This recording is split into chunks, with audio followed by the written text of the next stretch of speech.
Your voice is sand scattered by the wind.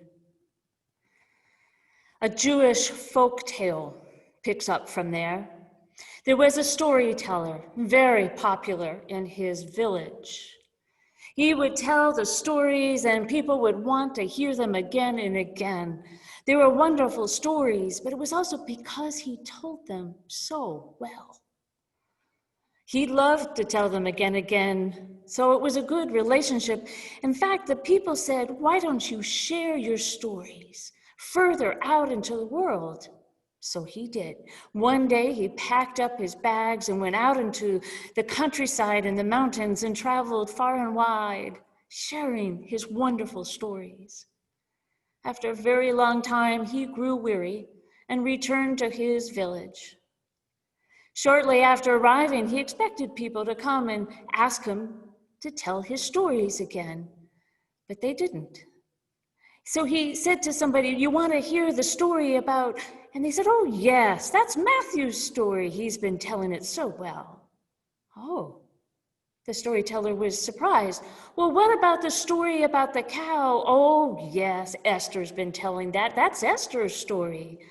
The storyteller was so upset. He went to the wisdom keeper of the village and said, "What do I do? I've lost my stories. I don't know what to do." And the wisdom keeper said, "This is easily fixed. Go home and bring me your feather pillow." So the storyteller did, went and got that feather pillow, handed it to the wisdom keeper. The wisdom keeper took a knife and slashed that pillow wide open, feathers everywhere. The storyteller said, "Why? Why would you do that?" And the wisdom keeper said, "See, these feathers, they are like your words. As the wind takes them, they seek new ears to listen and learn.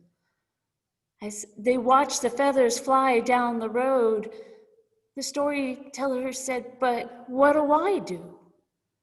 And the wisdom keeper said, "Let them go. Let them go." Whether the words are in ancient stories or constrained in a disciplined poem or in a free-floating prose or lyrics cast from lungs deep with breath, words do not stay still. They float, they push, they spring outward into history and inward into our heart's content, sparking discontent, breaking open hearts' peace, challenging worldviews and status quo where status quo has never truly been. Words from an artist's universe cannot, should not, never can be contained. They must be released or the bearer will break downward, inward, contracting into certain death of the soul, a darkness where words are trapped. In declarations, constitutions, laws, policies, and principles, words are forced into little boxes meant to fix something. The artist's words are different. They don't fix, they disrupt. They confuse, they confound, they heal, they transport, and they transform. Released into the air, they must move, becoming shapeshifters and promise keepers. A promise to release the speaker, the writer, the typist, and let that deep impulse go. Give it release. Those who've gone before, long, long ago and not so long ago, have let go of their words, still carry on the winds for us to hear today. Arriving from Pharaohs, Moses, Jesus, well, possibly his words, Matthew, Paul, Shakespeare, Wordsworth, Dickens, and Angelo. Words do not stay still. They float in air, sea, and hearts across the ages, speaking to and about human experience. The poet's vision is sharp It's finely tuned to see the detail reflecting in the larger images of who we truly are. Annie Montanari, one of our own, looked into how we spend our time. In her poem titled 7:15 a.m., she saw a moment many years ago, this published in 2009, but that moment is replayed each day. She wrote, "The surge is in progress. The surge of vehicles taking us to our workday. Tense faces, bored faces behind the wheel. Some even seeming to mutter to themselves, complaining? Or is that a Bluetooth in one ear? Past the fast food and slow food joints, past banks and gas stations, past the 7-Eleven, where they wait in twos, threes, in grungy work clothes, hoping against hope they'll be picked for work that day." The poets and prose creators, they're both timeless and constrained by time. Meaning changes as words shift in their context of light and shadow. 2009 is the same as and yet different as a pandemic 2020. The poet's words impact upon our tiny little brains, appear minor in one moment, yet can, with life's relentless and uncaring impact, dive deeper, create holes where none existed, shatter barriers where protection had been built. Not bad, not always, maybe bad, maybe good. Time, words don't stay still. A colleague, a UU minister, friend, and a head of UU seminary, my seminary, and a guest right here in Mount Vernon pulpit, Rosemary Bray McNatt. Let words float into the world, let them land where they will and may, and they burrowed their way into tiny little brains, shattering white privilege. Titled Fears and published in 1991.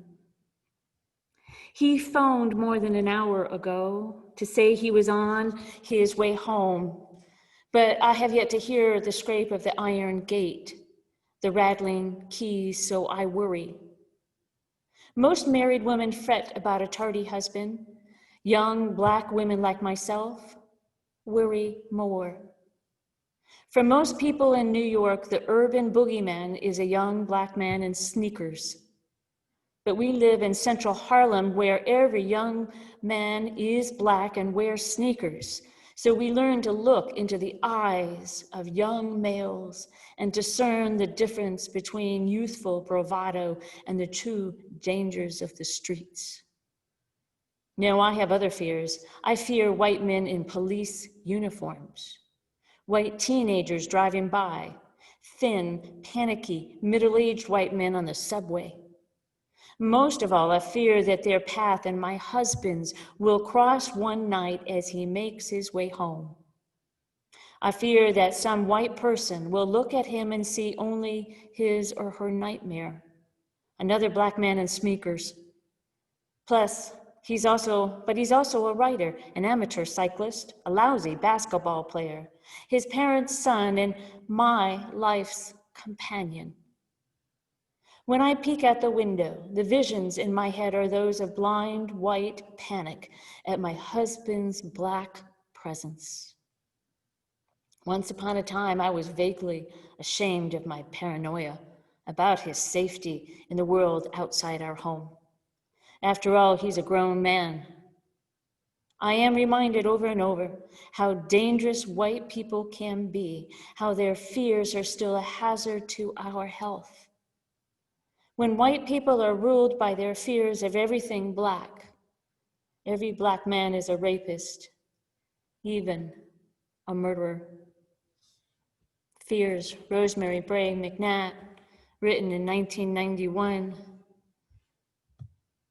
poignant then, timely today. The prose writer can speak of fear and of anger sprung from fear and a force that penetrates and devours. A woman's cry from generations of oppression, silence, and sheer stupidity can reach into the galaxies. Marge Piercy, in Unlearning to Not Speak, writes, she grunts to a halt. She must again learn to speak, starting with I, starting with we, starting as the infant does with her own true hunger and pleasure and rage. Or there are the words of Elsa Gidlow in Chains of Fire. I know myself linked by chains of fire to every woman, by every woman who has kept a breath.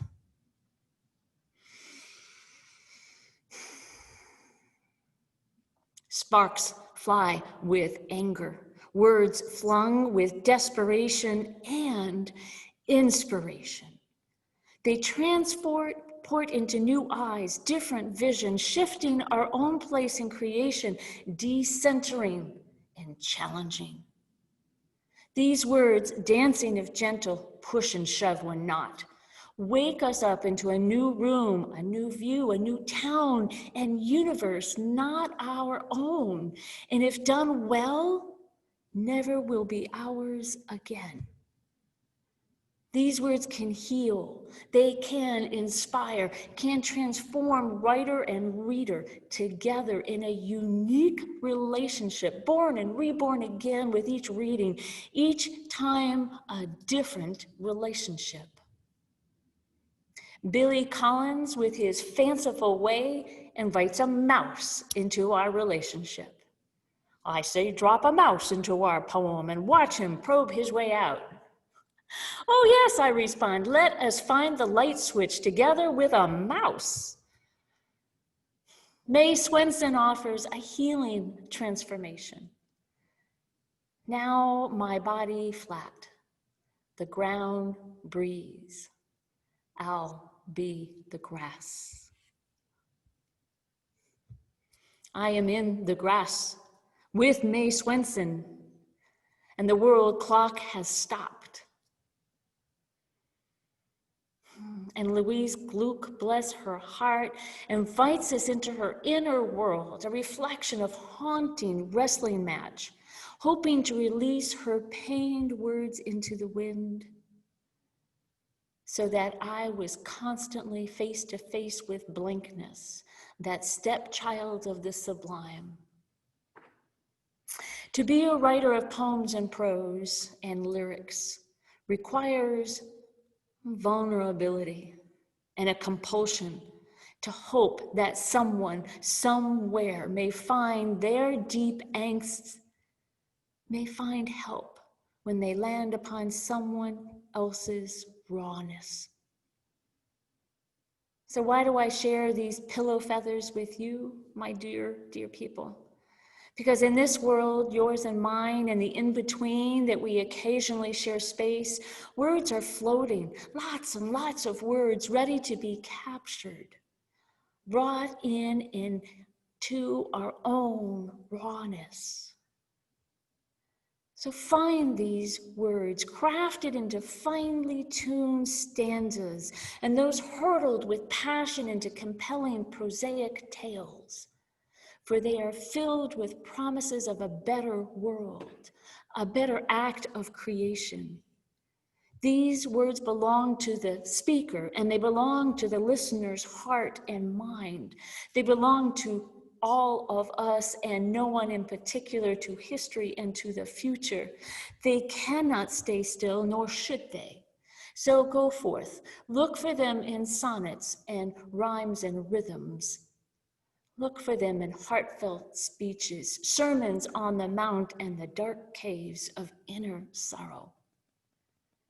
Let them heal you, transform you. What's that? You ask, what is my favorite poem?